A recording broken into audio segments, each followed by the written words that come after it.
Yet another enemy propaganda attempt nearly succeeded this week when armed men robbed a jewelry store near Hebron dressed as IDF soldiers, uniforms and all.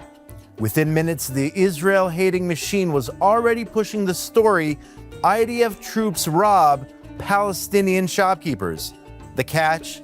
The thieves were Bedouins, betting that the world's reflexive outrage would do two jobs at once: smear Israel and cover their getaway in broad daylight. Stay tuned for this story and more on today's Judaization. Are you dreaming of Jerusalem? The Dream Raffle is giving you a chance to win a $1.2 million luxury apartment in Jerusalem, fully furnished and move-in ready.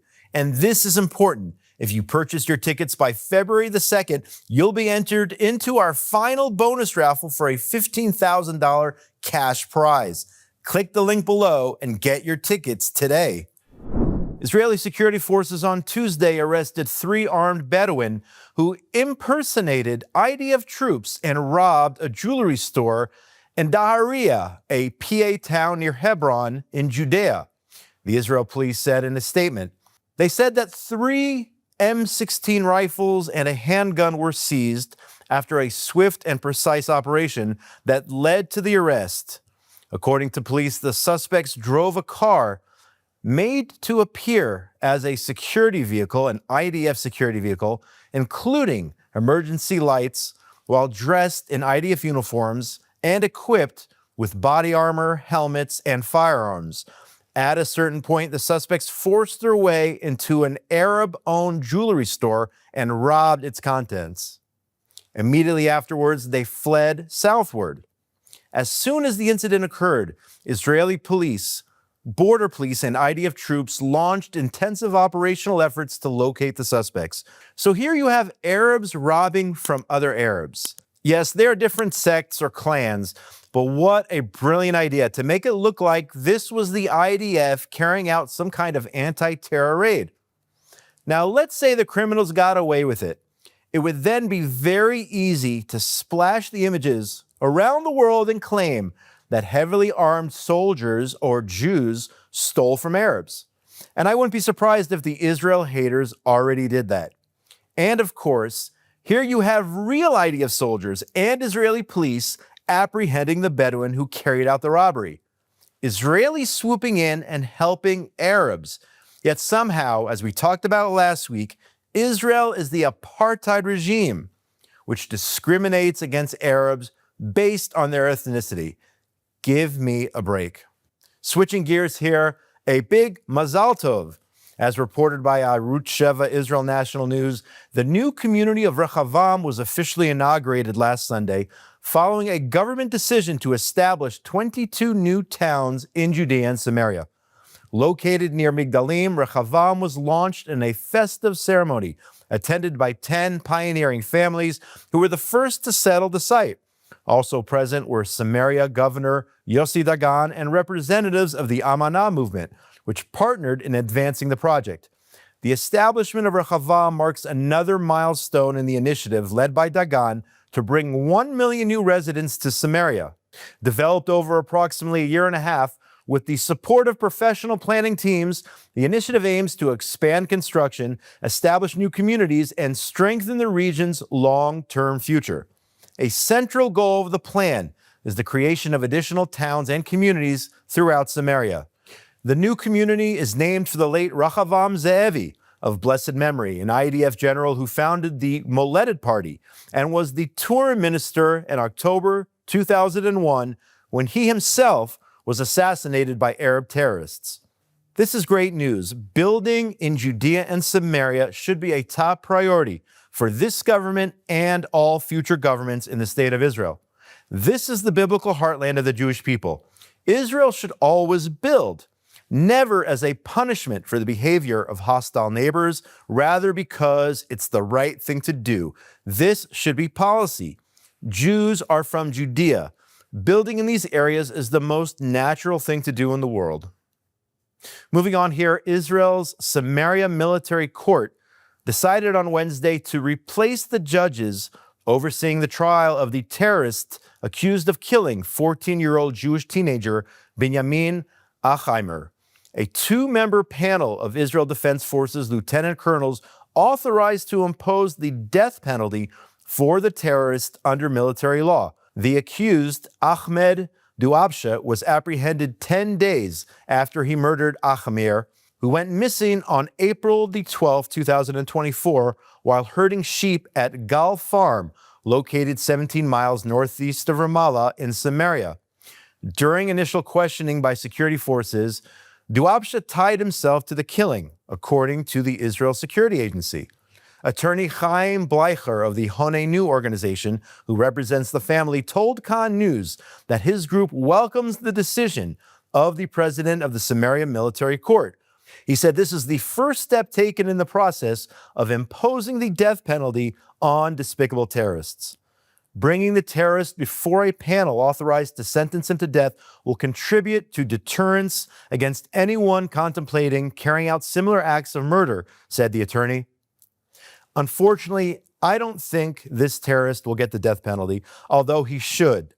Israel hasn't implemented the death penalty since Nazi Adolf Eichmann was sentenced to death in 1961. Now, I hope I'm wrong. We also need to ask, will the death penalty serve as a true deterrence? It's hard to say since these terrorist monsters don't value life, even their own. But even if it has a small impact, I am in favor of it. Israel still needs to find true deterrence to prevent future attacks. A would-be terrorist needs to wake up in the morning and realize it's just not worth it. We're dealing with a culture of honor and shame. If Israel creates a reality in which terrorists and their families would face humiliation, perhaps they would think twice. I'll leave it to our political and military officials to come up with an answer to that question of what is deterrence. Hopefully they will have something very, very soon. So right on cue, folks, the IDF overnight on Tuesday demolished the northern Samaria home of Ahmed al-Rub, the Palestinian terrorist who murdered two Israelis this past December 26th. Al-Rub from Kabatia, near Jenin, killed Shimshon Mordechai, who was 68 years old, and 19-year-old Aviv Maor, may God avenge their blood, while injuring two others in a series of terrorist attacks in and around the northern Israeli city of Beit Sha'an late last month. The military said this past Wednesday that it demolished the Kabatia home after an immediate sealing of the terrorist's house was done about 2.5 weeks ago during the IDF soldiers' activity in the village after the attack. The question I have is this a real deterrence? Is demolishing the home of a terrorist truly a deterrence? Should it be done? Absolutely. But this has been policy for a long time now, and the terrorist attacks are still happening. I think our leaders need to rethink what true deterrence looks like. Moving on here, a Jewish shepherd sustained light wounds when he was attacked by Arabs in the Gush Etzion region of Judea this past Monday. The Israeli was injured in the head, and the assailants stole his flock, according to Hatzalah Judea and Samaria, otherwise known as Rescuers Without Borders. Security forces arrived at the scene. The victim, who hailed from the nearby Givat Mikne Abraham outpost, was attacked with clubs and stones while grazing his flock, according to Arut Sheva. They said the assailants emerged from the nearby Arab village, and I saw the bloodied images which were shared by Arut Sheva of the victim. You can check them out as well, unfortunately. I'm sure that governments all over the world are busy right now putting sanctions on these attackers. Well, not a chance. We all heard about sanctions against so-called settlers, whether in the UK, Canada, and the US, and other places. Why doesn't anyone sanction Arabs for attacking Jews? Where are the sanctions on the Palestinian Authority for their pay-to-slay program in which terrorists and their families get paid on a sliding scale based on how many Jews the terrorist murders?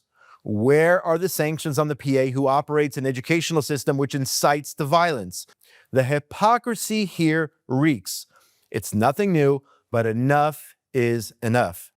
Moving on here, the Israel Defense Forces on Tuesday extracted 2 Israeli citizens who had accidentally entered the PA village of Rabbah. That's near the terror hub of Jenin in northern Samaria. Upon receiving the report, IDF soldiers from the Menashe Brigade and the Jordan Valley contacted the Israelis who got lost, arrived at the area, and began searches in the village, according to a Tuesday night statement. Troops located the Israelis and safely evacuated them, the Army said, noting entry into PA-controlled areas is prohibited and dangerous for Israelis and constitutes a violation of the law. Israelis are barred from entering villages in Judea and Samaria, which are under full PA administrative and security control, collectively designated as Area A under the Oslo Accords. The Oslo Accords. They were supposed to bring peace, right? They're supposed to bring people together. Separating people and putting up big red signs indicating that if you enter a certain area, you might not come out alive does not sound like peace to me. This type of mistake, which happens often, which Israelis unfortunately do, entering Area A, it happens all the time. I've done it myself. I missed a turn and ended up in an Arab village. How ironic that before we had peace, going into these towns and villages wasn't a problem. The whole concept of separation, folks, has failed. Building a fence or a wall or putting up big red signs doesn't solve the problem. Yet that is what Israel decided to do 35 years ago. And now we have a reality in which a wrong turn or going into a bad neighborhood can get you hurt or even killed. And finally, on today's show, senior American leaders this week signed a declaration affirming their connection to the land of the Bible, or Judea and Samaria, at the annual Jerusalem Prayer Breakfast event, which took place at the Mar-a-Lago Resort in Florida. The declaration constitutes a clear and unequivocal political statement by leaders in the United States who publicly stand alongside the state of Israel and hold that Judea and Samaria are an inseparable part of the land of Israel. The document states, "We, the undersigned, affirm the deep and eternal connection of the Jewish people to the land of the Bible, Judea and Samaria, the beating heart of humanity's spiritual story." The declaration further notes, in these places at Bethel, Shiloh, Hebron, Shechem, the call for justice, covenant, and compassion was first heard. Here the prophets walked. Here prayer, faith, and hope were born. The conference held at President Trump's estate and considered one of the flagship gatherings of pro-Israel American leadership emphasized the moral and political alliance between Israel and the United States, and the commitment to standing clearly alongside Israel on the international stage. A big thank you to the supporters of Israel and specifically Judea and Samaria at the prayer breakfast in Florida. And that's going to do it for another edition of Judaization here on JNS TV. My name is Josh Haston, correspondent for JNS News. I am in Jerusalem at the JNS Media Hub, the eternal capital of the state of Israel and the Jewish people. I want to give a shout out to the people behind the scenes. Aaron Wogelanter, busy running the board. Yuri Svretsky, station manager, our producer, Esther Eden, Zach Sickerman, Ryan Lifshitz, and everyone else here at JNS TV. Give us a super thanks and make sure you go to JNS TV for all the amazing programming offered. Also go to jns.org for all the latest breaking news from Israel, the Middle East, and the entire Jewish world. Have a great week, everybody.